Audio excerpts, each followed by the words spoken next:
Assalamualaikum warahmatullahi wabarakatuh dan selamat sejahtera. Hari ini nak bentangkan assignment 2, Scenario Based Learning.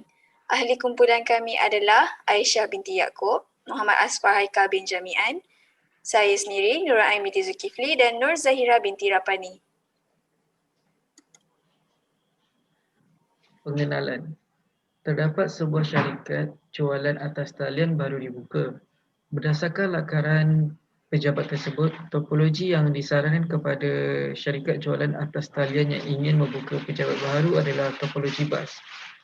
Hal ini kerana topologi bas mempunyai beberapa kelebihan. Di antaranya adalah mudah dilaksanakan, sesuai untuk sementara atau rangkaian kecil yang tidak memerlukan kelajuan tinggi, iaitu pemasangan segera, kos pemasangan yang murah, lebih efektif kerana menggunakan satu kabel. Jika berlaku kerosakan, maka mudah untuk dikesan.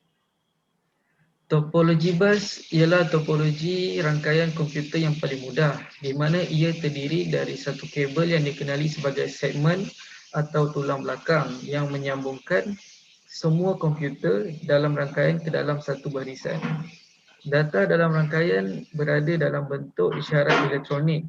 Ia dihantar kepada semua komputer dalam rangkaian.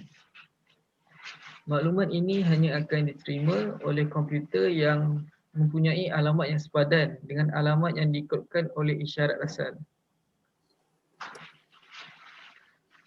Penyataan masalah.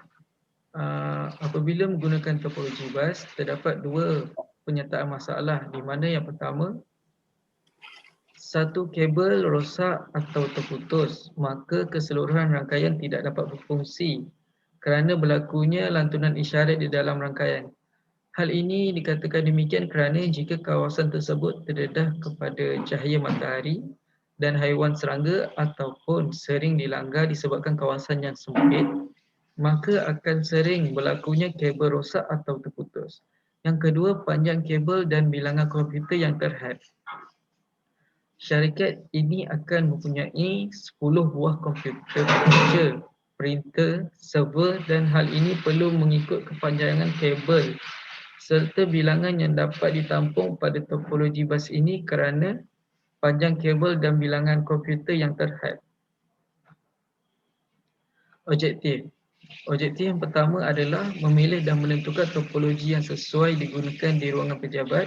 Objektif yang kedua adalah mengenal pasti keperluan peralatan rangkaian yang diperlukan bagi penyambungan dalam topologi yang disarankan.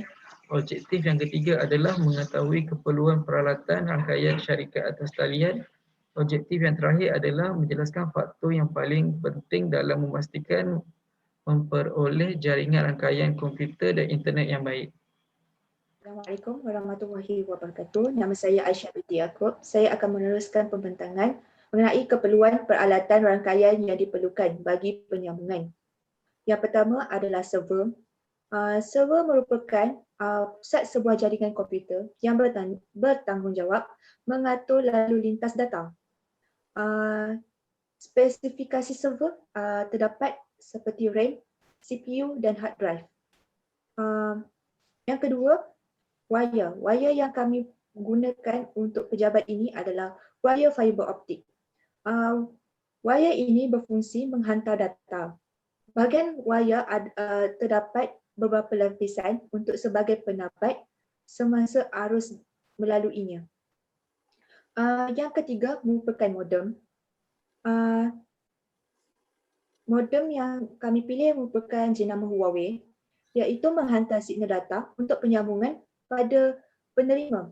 Modem Wi-Fi standard data ini ialah sebanyak 300 MB hingga 1300 MB sesaat. Okey, yang keempat adalah rak server. Rak server ini berfungsi sebagai pelindung kepada server dan juga dia merupakan tempat untuk penyimpanan server.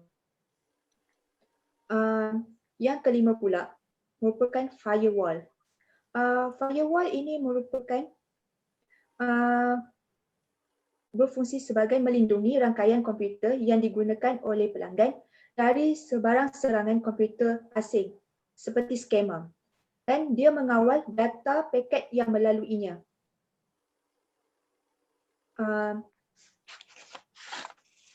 Seterusnya adalah router. Router ini berfungsi menghantar data paket ke destinasi dengan memetakan jalan melalui rangkaian yang saling berkait. Dia membahagikan rangkaian dalam menjadi 2 atau lebih subnetwork. Okey, yang ketujuh merupakan slide seterusnya.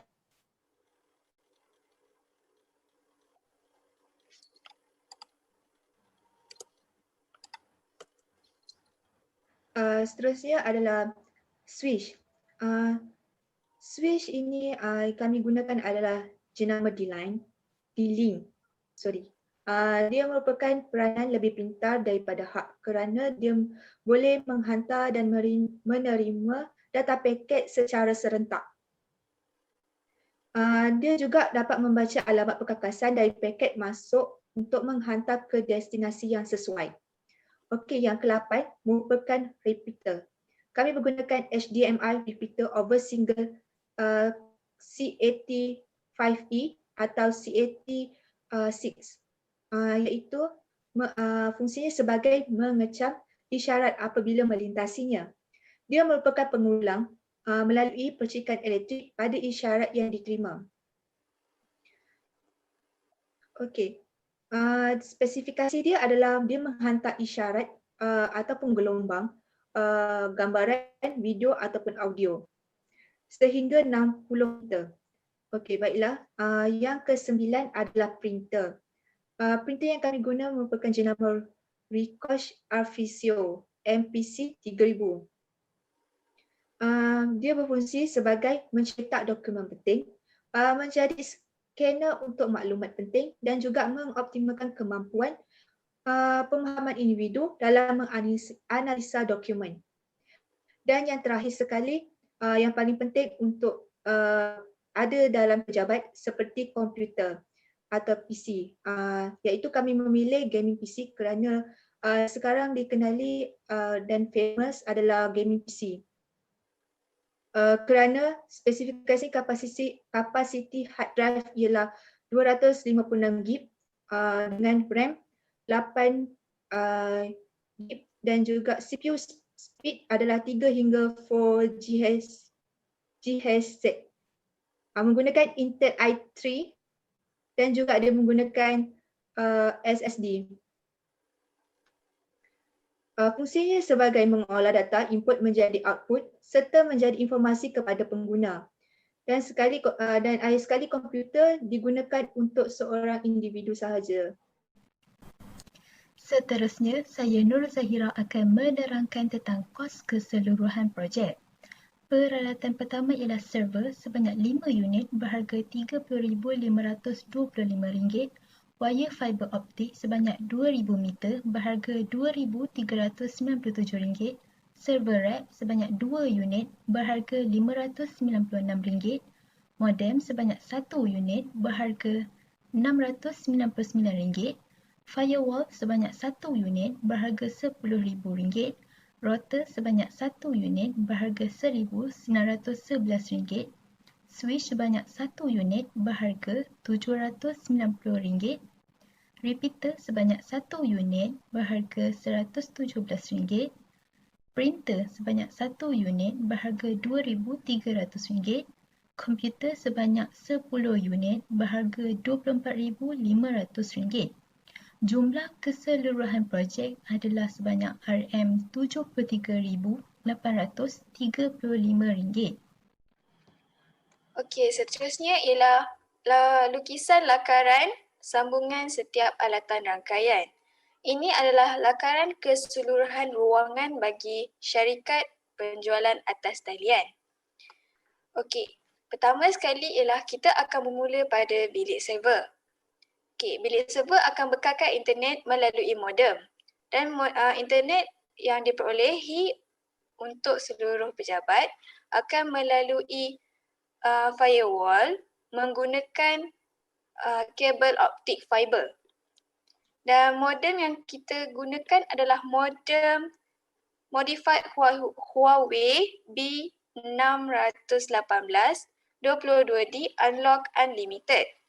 Dan firewall yang kita gunakan adalah firewall XG135 tambah VPN dan wireless control tambah website control dalam kurungan 1 tahun subscription.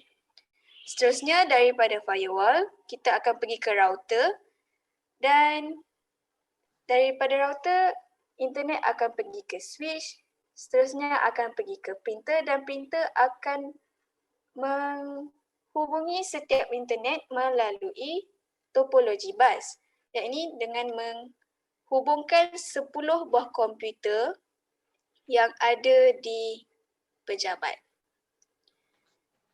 Seterusnya, kita dalam syarikat ni menggunakan repeater.